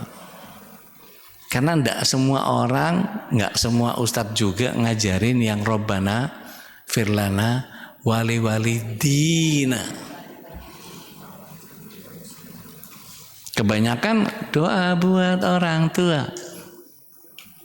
Rabbi firli wali walidayya. Udah 2 aja yang kena bapak ibu, selesai. Warhamhuma kama rabbayani saghira. Itu kalau orang tuanya judes. Kalau orang tuanya bentar-bentar gebrak meja, makanya kok dikasih tahu itu hati-hati, nanti doa itu akan berbalik sama kita. Karena doa itu bunyi gini bu, Robbana atau Robbi firli wali walidayya warhamhuma kama rabbayani shaghira.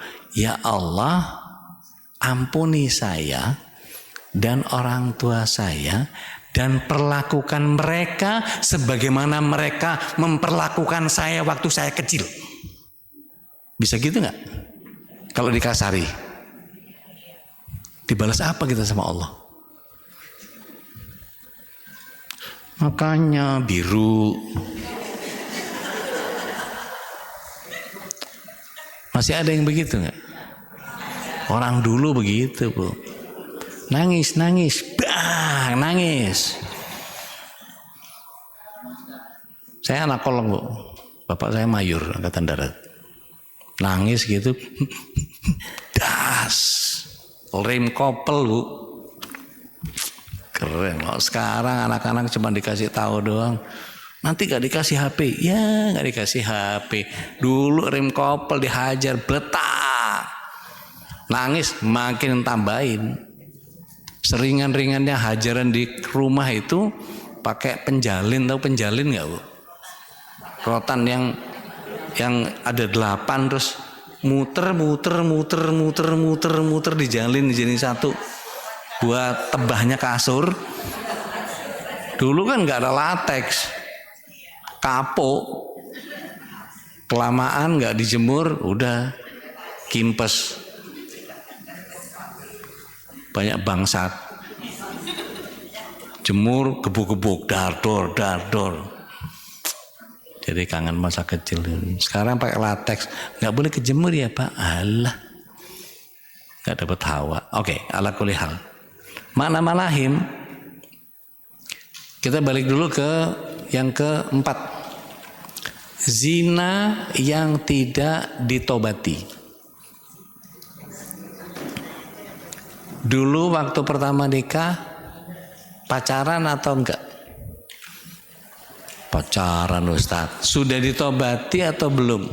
Kalau itu belum ditobati berarti dosanya masih ada. Ini jadi pembocor amal yang tadi. Jangan sampai kemudian dosa-dosa besar ini ngerusak amal soleh. Itu makanya di bagian awal tadi getar hati saya, ya Allah, gak kebayang bakal kayak apa Allah SWT. Hitung-hitungannya cukup gak nih? Ngeri. Buckaski pakai ngomong al-mukarram, halah mukarram. Mukarram dari mana model kayak saya gini? Bukan, ibu nggak masalah, Tapi begitu ibu nyebut al-mukarram, halah, wong kayak saya kok al-mukarram gitu.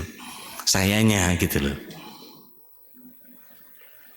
Makanya saya kalau yang panitia-panitia kelurahan biasanya itu kepada Bapak Kiai Haji Dodi Al-Jambari, apa sih, nggak jelas banget. Suka biasa aja keles. Zina itu harus ditobati. Jadi harus sholat tobat untuk zina yang pernah dilakukan. Sudah ngapain aja tuh? Tangan kemana aja? Pipi diapain aja? Badan udah di gitu deh. Iya. Kakinya dibawa kemana aja tuh waktu itu? Berapa bagian tubuh yang udah gitu deh. Tobatin tuh. Tobatin. Banyakin tobatin. Rizki yang haram. Rizki haram tuh gak cuma yang riba doang. Kalau riba jelas lah ya. Kalau masih ada rekening riba kan jadi percuma berdoa kan ya. Halo? Gak dipindahin ke syariah. Rasain nanti kalau kemudian semua doa gak nyampe. Di Indonesia syariahnya belum murni Ustaz. Bodoh amat, yang penting kita udah milih syariah. Bahwa Indonesia tidak berpihak kepada syariah itu urusan Indonesia, bukan urusan kita. Tapi urusan kita milih riba atau syariah. Nanti urusan sama Allah sih gimana? Tabunganmu apa? Syariah. Tenang kita. Kan nggak bisa. Masih riba ya Allah. Nggak bisa kita berhadapan sama Allah begitu. Nanti adep-adepan kita sama Allah itu ya. Salah. Dari mana duitnya dikemanakan apa segala macam. apalagi nggak disedekahin, aduh. Bapak 480 yang keluar cuma 10.000 tadi, perempuan macam apa kamu ini?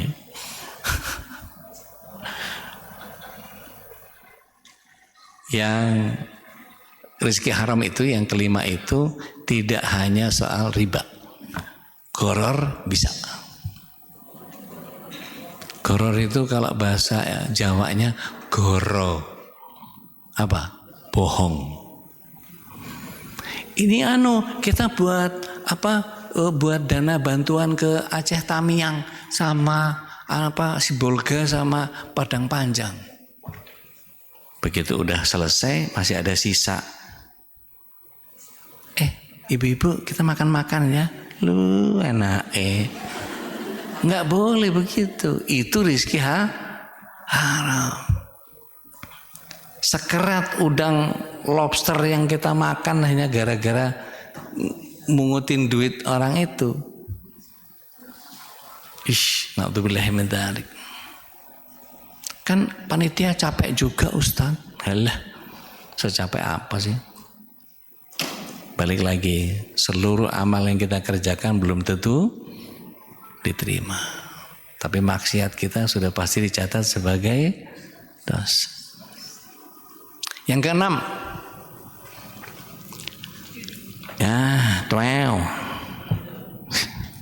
judi. Ibu pernah nggak ketik rek spasi buat dukung Pildacil lah apa segala macam, pemilihan kontes apa ini, ada mahasiswa ini, ada anak kita ikut pigeon apalah gitu-gitu ya. Kalau pernah ikut itu judi. Yang pakai SMS berbayar itu 3.500 atau berapa tuh? Sekali push up ketik rek spasi apa bla bla bla.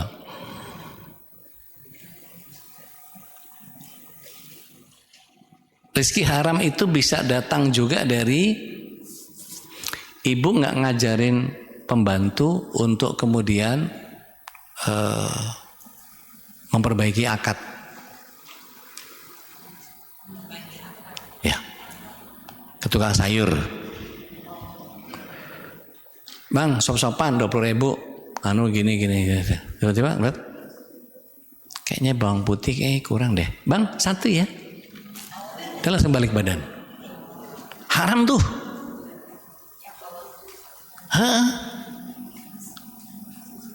Apa nih akadnya apa? Loh, tunggu akadkan. Bang, halal nggak? Saya nambahin 1, boleh nggak bang? Kalau dia bilang boleh, bawa. Ibu kalau umroh, pernah nggak nyobain kurma? Halal. 1 kilo haram.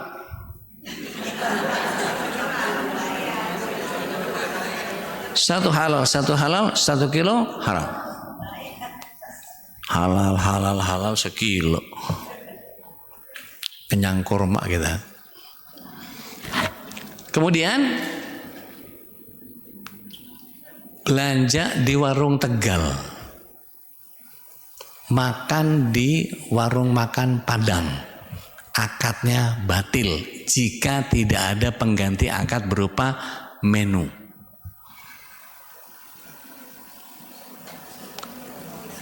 Gini, saya datang ke warung Tegal, mangan.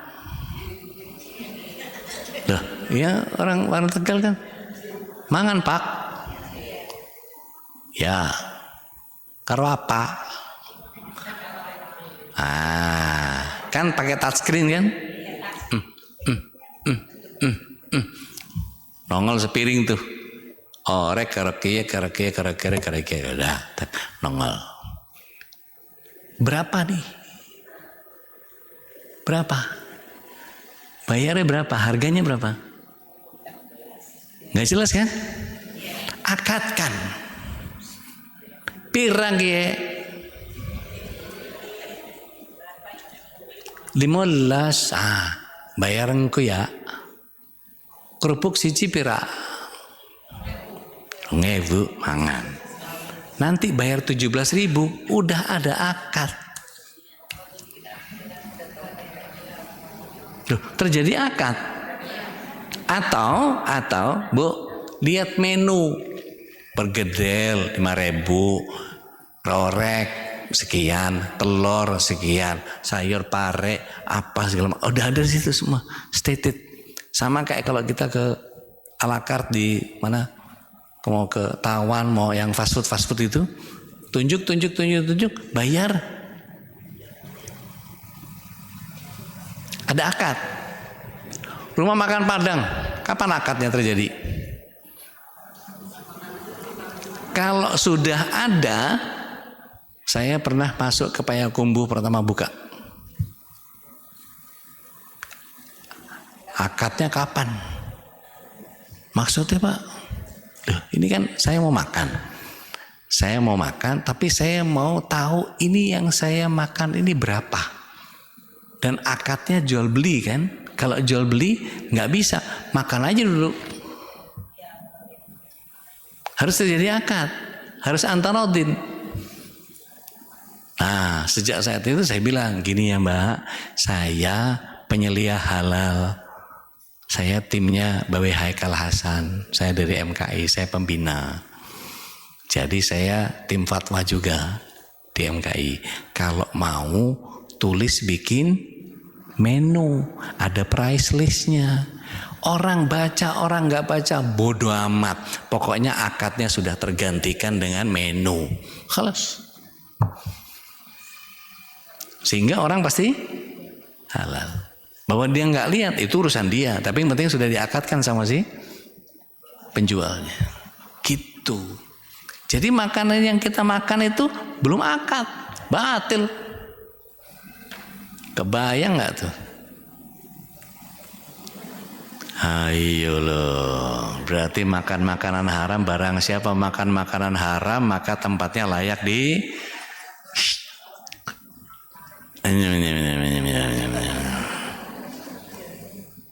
yang ke-7, khamr.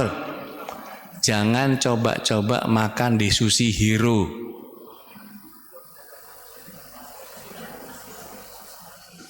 Jangan coba-coba beli sus Merdeka.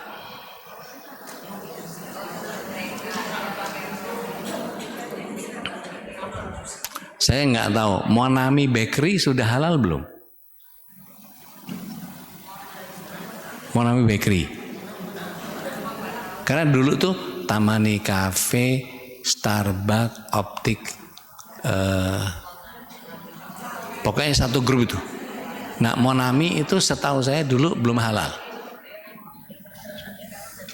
Nggak tahu kalau sekarang. Satu geng tuh. Sate Senayan, betul. Nah, saya nggak tahu Monaminya sudah halal atau belum. Karena spring ram rollnya yang kayak dadar gulung itu dikasih fla, tengahnya itu flanya masih pakai ram. Jangan coba-coba makan tiramisu yang dari seri Pan Pacific. Kan pastrinya terkenal tuh, mendunia. Black Forest itu selipannya, apanya namanya, flaknya itu ram. Nah kalau kita nggak aware, hati-hati, maka kita harus ngejaga. Restoran-restoran Chinese pasti pakai yang namanya angcu. Jadi khamr yang dimaksud itu. Ibu minum AO enggak lah, minum bir enggak lah, tapi yang begitu-begitu bahkan kalau kita beli es batu, Bu, beli es batu yang filternya mesin filter Cina. Penyaringnya ada yang pakai lemak babi. Es batu loh. Jadi kita mesti hati-hati betul. Oke, yang ke-8.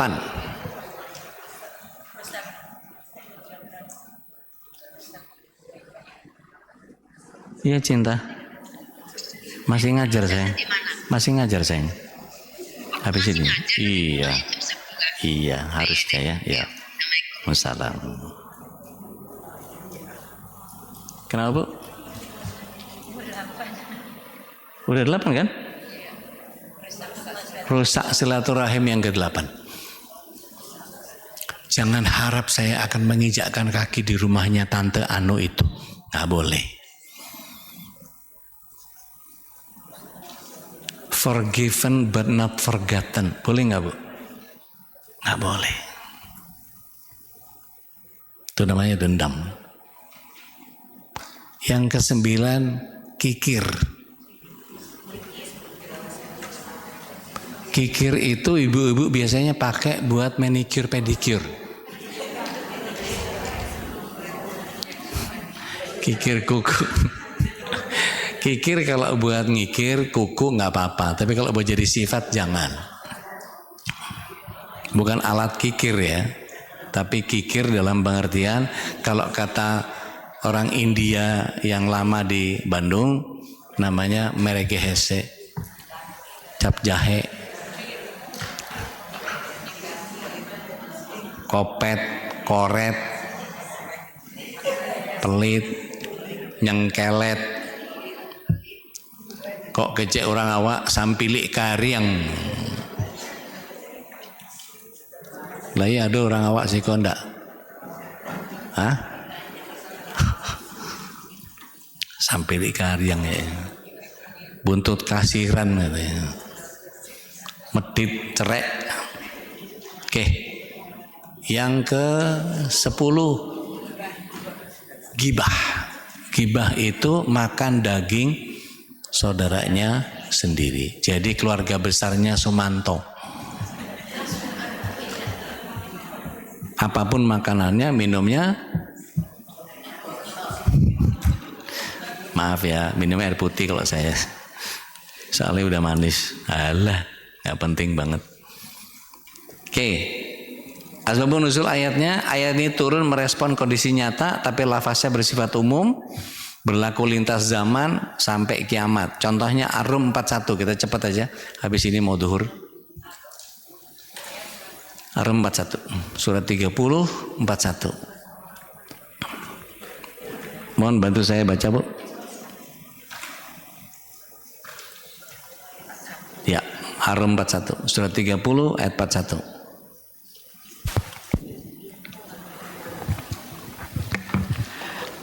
A'udzubillahi minasyaitonirrajim. Telah tampak kerusakan di darat dan di laut disebabkan perbuatan tangan manusia. Allah menghendaki agar mereka merasakan sebagian dari akibat perbuatan mereka, agar mereka kembali ke jalan yang benar. Ya. Jadi ini meliputi tidak hanya kerusakan akibat perbuatan manusia. Diikuti sama semuanya. Meliputi moral, sosial, dan alam. Hujan kok bisa bawa batang kayu gelondongan gede-gede gitu.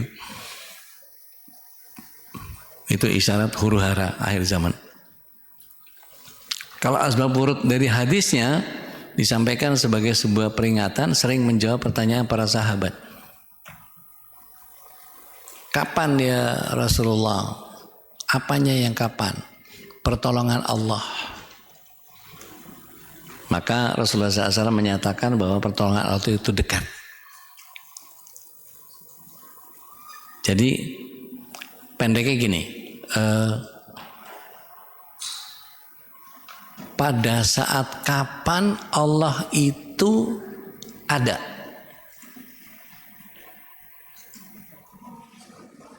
Bu,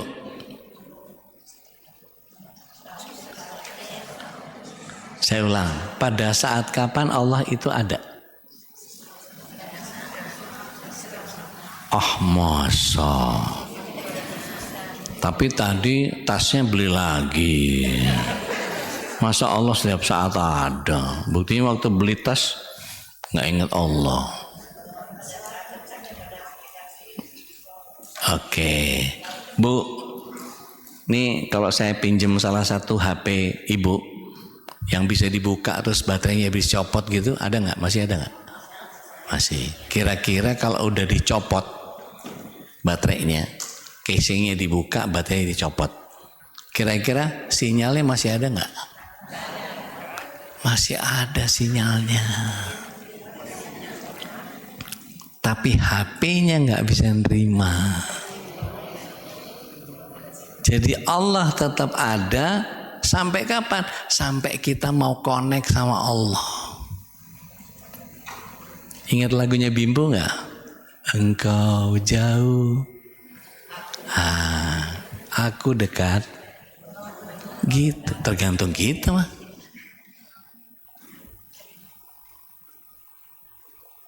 Kata Rasulullah SAW dalam sebuah hadis qudsi, Allah SWT berfirman bahwa ana indadoni abdi bihi. Aku ini persis seperti prasangka hambaku kepada aku. Kalau mereka menghampiriku sejengkal, maka aku akan mendatangi mereka sehasta. Kalau mereka mendekati ke aku sehasta, aku akan datang sedepah. Kalau mereka berjalan, maka aku akan berlari. Segitunya Allah sama kita. Maka bagian yang kita pelajari, kalau kemudian pelajaran dari Hudzaifah bin Yaman, ada sahabat ya ahli tentang hadis fitnah, bertanya karena takut terjerumus, ilmu sebagai pelindung iman, teladan sikap ilmiahnya. Jadi kalau bisa kritis nanya, maaf Ustadz, dalilnya apa? Tanya. Apa sih tujuan mempelajari huru-hara akhir zaman ini? Menguatkan iman, menumbuhkan sikap zuhud, persiapan menghadapi fitnah, jaga manhaj kita. Penutupnya di bab ini sebagai fondasi konseptual. Jadi penting metodologi yang benar, menghindari spekulasi dan ketakutan yang berlebihan. Bab berikutnya kita kalau masih ada umur, kita pelajari tentang metodologi ulama dalam menjelaskan ini, karena nanti ada banyak sekali ulama yang ngomong yang satu begini, yang satu begini, yang satu begini, bagaimana mengkompromikan ya, semua itu. Dan kita tidak boleh talfik, mencampur aduk. Wallahu a'lam bishawab. Kalau ada yang tanya satu aja, ada? Nggak ada, alhamdulillah. Oh ya, Assalamualaikum warahmatullahi wabarakatuh. Afwan Ustadz mau tanya tentang sholat tobat. Ya. Apakah sholat tobat itu dilakukan setiap kita merasa itu bersalah, merasa itu dosa, atau hanya sekali saja? Demikian pertanyaannya. Baik. Terima kasih. Bismillah, salatu wassalamu ala rasulillah. Pertanyaan ini bagus. Ibu punya aplikasi apa doanya nggak? Di HP-nya ada aplikasi apa doanya nggak? Ada yang punya aplikasi apa doanya? Oke, tolong dibuka bagian zikir ba'da sholat duha.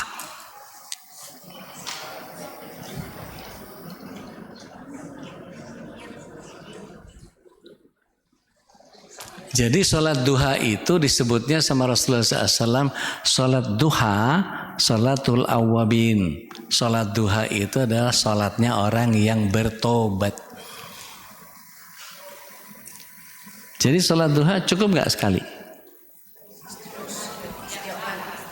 Karena kita nggak tahu bagian yang mana. Bisa jadi 10 pembocor amal tadi masih ada yang belum selesai kita beresin, banyakin aja. Bahkan untuk para investor di zaman Rasulullah SAW itu dari mulai 2 setidaknya sampai 20 rakaat. Jadi mau berapa? Monggo, silahkan. Tapi pastikan setelah selesai sholat baca 200 zikir itu. Ketemu? Zikir ba'da duha. Tulis duhanya aja. Duhanya DHUHA. Allahumma firli wa tub alayya innaka. Satu itu baca 100. Satu lagi yang Baihaqi sebelahnya. Nah. Yang satunya di aplikasi apa doanya tuh? Allahumma firli wa tub alayya innaka anta tawwabul ghafur. Yang satu tawwabur rahim, yang satu tawwabul ghafur. Baca cepek baru bertobat. Itu tobat namanya. Karena apa? Diiringkan dengan doa pertobatan. Jadi kalau ada yang mengatakan, oh sholat tobat itu ba'da maghrib sebelum isya, tetot. Nggak ada dalilnya. Tapi banyak anggapan begitu. Sholat tobat itu sebelum tahajud. Dari mana dalilnya? Ini kalau ditanya nih, ada orang yang mengerjakan rutin dari dulu. Sholat tobat, sholat hajat, terus tahajud, tutup witir. Begitu kan? Oke. Saya tanya, dalilnya dari mana? Dari dulu gitu Ustaz. Ayolah, ini saatnya untuk kita ngaji, taklim, tapi nggak mengamalkan apa yang dipelajari. Jadi pastikan setiap amal yang kita kerjakan itu ada dalilnya. Karena dalam Islam itu setiap larangan dan setiap perintah pasti ada dalilnya. Gitu ya. Udah mau duhur nih. Kita sudahi dengan kafarat majelis. Subhanaka Allahumma wa bihamdik. Nasyhadu an la ilaha illa anta nastaghfiruka wa natubu ilaik. Kurang lebihnya mohon maaf kalau yang banyak tersinggung, mohon tersungging saja senyumnya. Saya nggak ada dendam, maaf lahir batin. Assalamualaikum warahmatullahi wabarakatuh.